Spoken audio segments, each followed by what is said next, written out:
Hi, you're watching Sipping Off the Cuff on Tequila Aficionado Media, all of our platforms.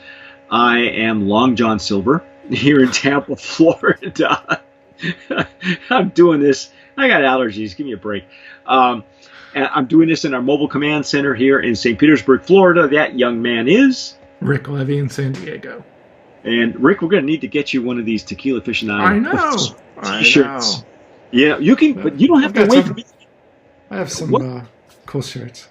Oh, well, you do. You do have some cool shirts. You got that skull, and you got the Dia de los Muertos going on.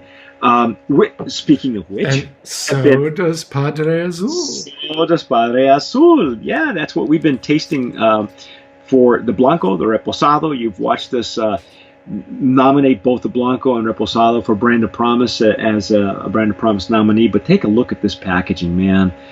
This is some over-the-top packaging, ladies and gentlemen. This is the Anejo. As you can see, Rick says it comes in its own jacket. I say it comes with its own corset. And that's the M that you see? See that M on the Yeah, bottle? you see that M throughout their materials. Yeah, It's in the it's on the bottom of the corset. yeah, It's on right the there. bottom of the bottle. Yeah. That must be the hand of the artist. Well, there's a, It's their company is called Tradition Mexico, and they have the same kind of They're the M same. there. Yeah, here are the friends. I guess these are the makers right there. Really nice POS. I'm wondering if the if the smiling guy in the middle, if he might be the German sports figure that is their brand ambassador. Did you say he was a handball player? Handball, yeah. Handball. Okay. The group of folks I saw on the website were much more normal and average looking. Well, This guy certainly looks like he could be a sports figure. yeah, I would say more like rugby or something. He looks kind of, he looks a little bit rugged, but hey, this brand was originally a European brand for the longest time. They've recently come into the United States. They're an importation company, which is really nice. These folks. Let me bear with me here. The name of the company is Tradition Mexico, and they are I guess it's the importer. Yeah, there you go. And Alexandra was the one that made this happen. So we appreciate you folks bringing this to us, Padre Azul. Thank you, Alexandra. Did you notice it kind of reminds me of The Godfather? That's right. I think they're Isn't using it- that isn't font. Yeah, it's like Enzo Morricone, or who was the guy that wrote the actual novel that the Godfather was I based don't know. on? The name escapes me. Yeah, well, But I think this group of friends who produced this brand, they all probably kind of got together with their own thing that they thought was badass to add to the look. well, they've This got is the stone soup that came out. well, the thing, Rick kind of pegged it. It's almost like they all have their own branches of the story, and then they left it up to the marketing company, whoever they are, to tie it all up, to tie up the loose ends. And it may or may not make any sense to you. I've told Rick that we follow a gal who calls herself Madre Azul, and I'm not sure if she's the brand ambassador or the owner or partial owner, or she's related to one of the. That is really cool, though. That looks like Stallone's ring on Expendables. He wears one of these. Right? Yeah, there you go. In fact, the back of the head looks a little bit like Jason Statham. But anyway, Watch it there, buddy. hey man, that guy's lethal. We're going to use the jarritos tonight for the pouring, and Get all this golden color. wow, that is some pretty color, man. I was impressed with the color of the Reposado as well. And are we still looking at French oak barrels on this one as well? I believe so. Let's see what. That would be my guess. They didn't They, in some of the materials I found, they explicitly stated French oak for the Reposado. They didn't explicitly state um, for the Anejo, but they did say it was 18 months, rested 18 months. Now, see, I have not had the añejo. This is actually my first tasting with it. Uh, I stopped at the reposado because of um, the sweetness. I really love that color, man. That is some rich coloring. I don't know if you all can see that. Check that out. Isn't that pretty? And this is, you said 18 months? Yeah.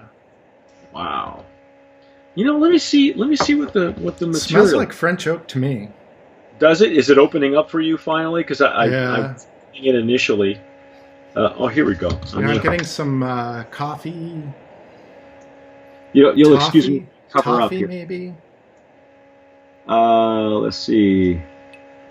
18 I think I'm months. getting more of that bitter chocolate that I thought I was picking up on a little bit in the Reposado.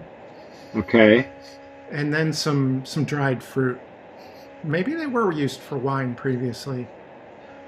Do you notice that they on the POS they actually give the temperature, the preferred temperature to serve uh, the tequila Yeah, and that's in the tasting notes from Anna Maria.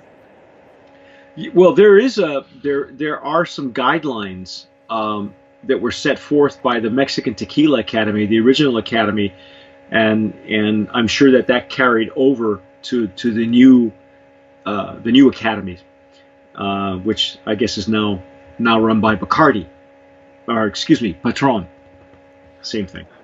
Anyway, yeah, the temperature, there are preferred temperatures to serve these tequilas, and even in the guidelines that I have state that you can either ice it down or leave them at room temperature to get it to that perfect temperature where every blanco, repo, and añejo are served properly. So, oh wow.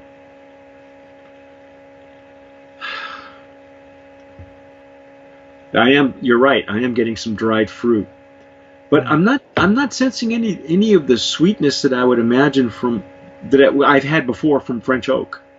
I wonder if they're blending because I don't see it in the material, but I know you've delved deeper into this stuff than I did, because the POS doesn't really explain a whole lot.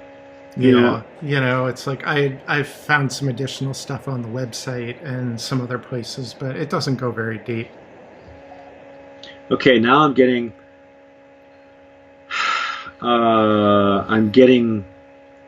the dried fruit, but it's almost like a licorice. It's almost like an anise, but it's a heavier. Yeah, it's. I would go from I anise. guess I could say a touch of anise.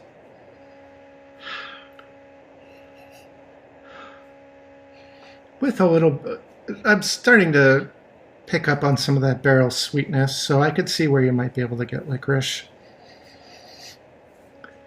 But it is much more prominent than it is in the reposado. The reposado is much more. You have more of the wood notes on the repo and this is more of the dried fruit, sweet, baking spices, things like that.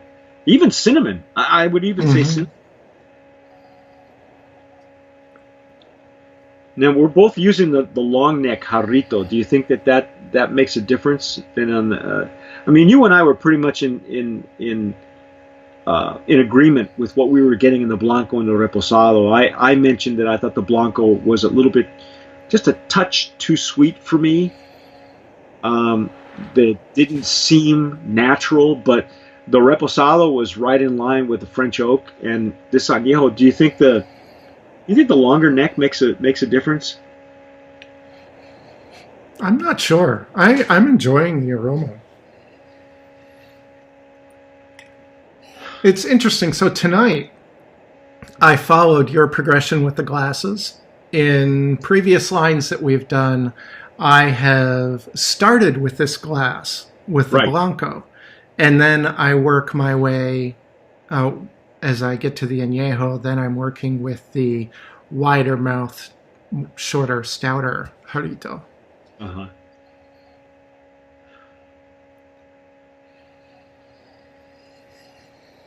I have to say, it's a very pleasant nose.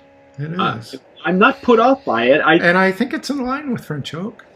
I was a little bit apprehensive. I'll be honest with you. I stopped at the Reposado before I even opened the Anejo a few weeks ago, because I was afraid that the progression was going to be way over the top sweetness, just because of what I was getting in the Blanco and the Reposado.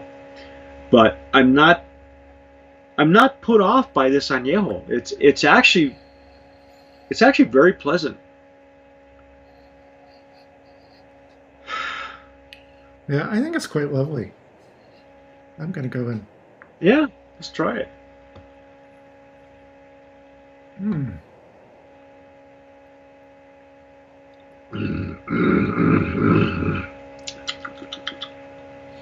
Mm. Yeah, it's French oak. Yeah. French oak. You still get that burst of pepper. Mm-hmm. You haven't lost that. And now I'm getting sweet dried fruit. Yeah, dried raisins, dried cherries. Mm. There's almost and at the end, there's that bitter chocolate or cocoa.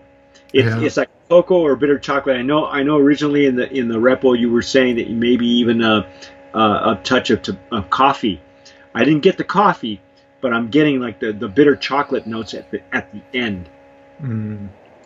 And I am getting that same coating on the palate as we did with the Reposado too. Yeah, I think French oak does that naturally, or maybe they're using a little bit more glycerin, But I did notice that there was no real coating in the Blanco, which was good. If they're going to enhance it with a scent, with an aroma, I don't like it. I don't want it to take away from the agave, especially if it's good agave. If the enhancement adds to the complexity, I'm okay with that, especially if it's not overdone. But with the French oak and with this one, it's like they drew back. I don't think that they needed to add anything. In fact, I wish they would have left the Blanco alone just to see what they started with. Mm-hmm. Because this is not what I expected. This is actually quite palatable. It's not cloying, which was what I was afraid of. I have this aversion to the bag of sugar that explodes in your face. Yeah. That's not what I wanted. And there are a lot of tequilas from that end of the valley where they seem to like a sweeter profile, and they somehow managed to make that happen.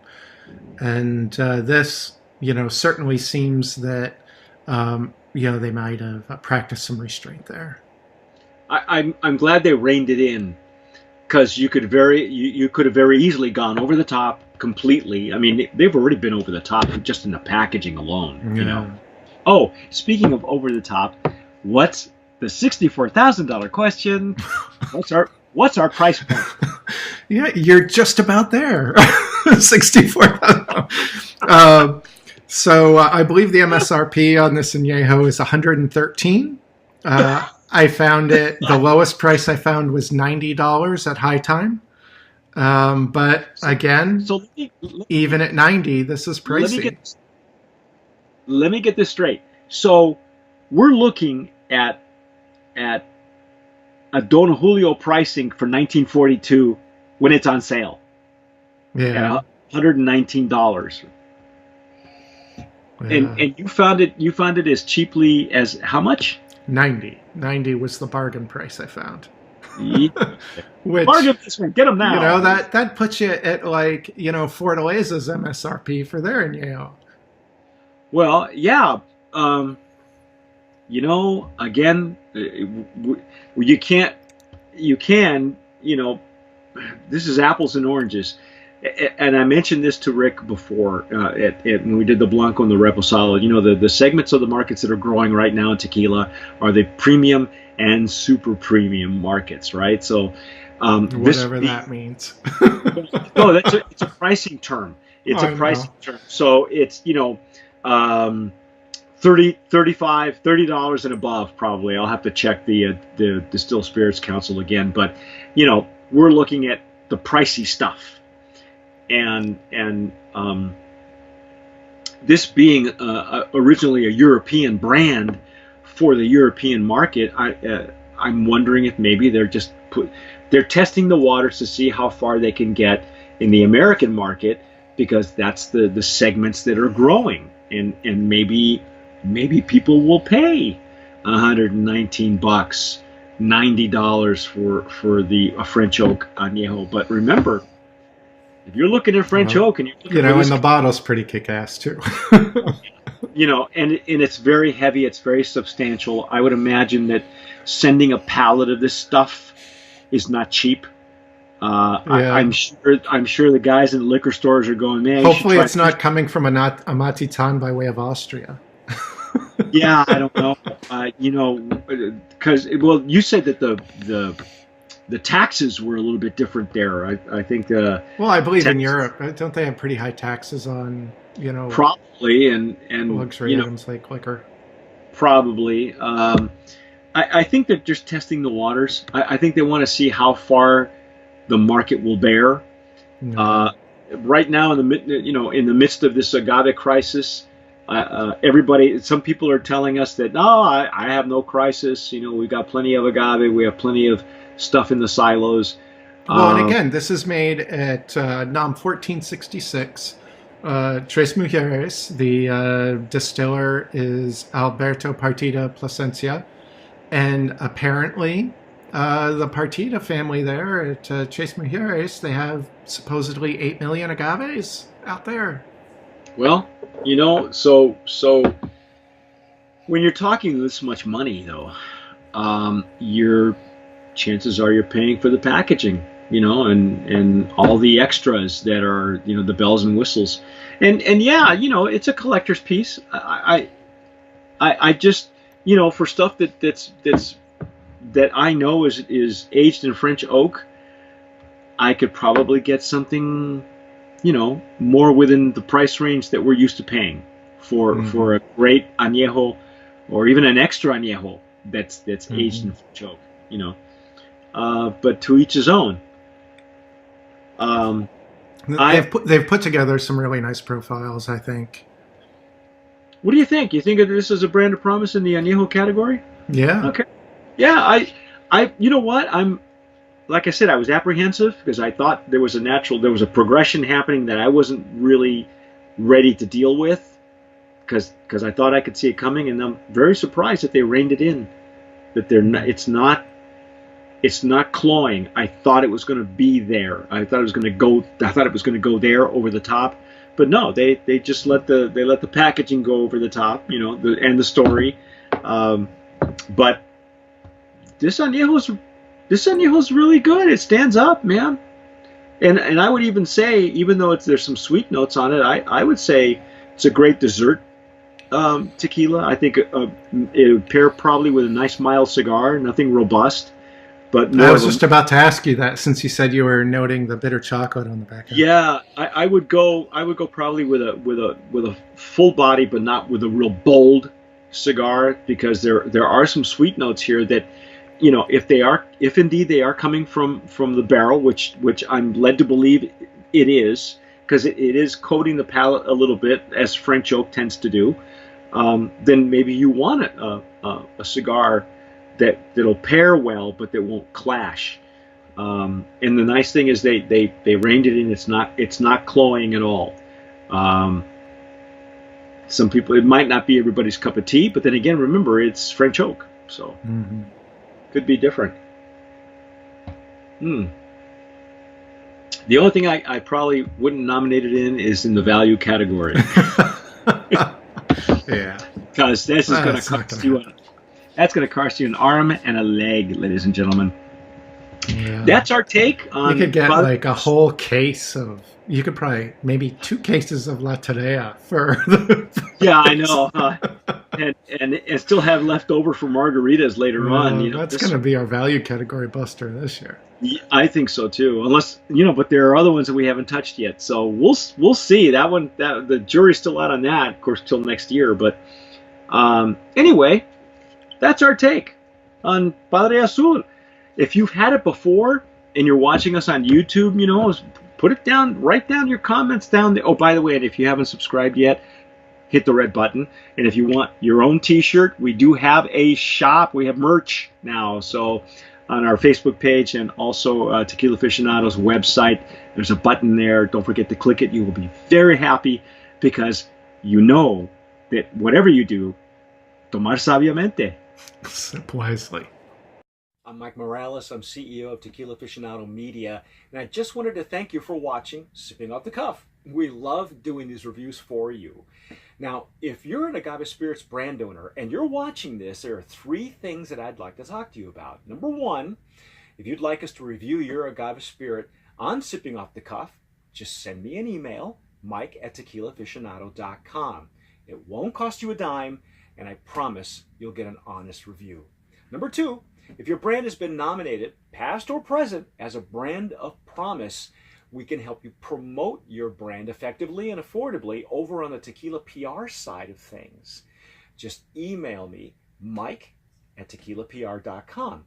And number 3, if your brand has ever been a Brand of Promise nominee or a winner, you automatically qualify with us, or to go with us on our next promotional tequila tour. So shoot me an email, tours@tequilaaficionado.com, and I'll send you all the details on our upcoming tequila tour.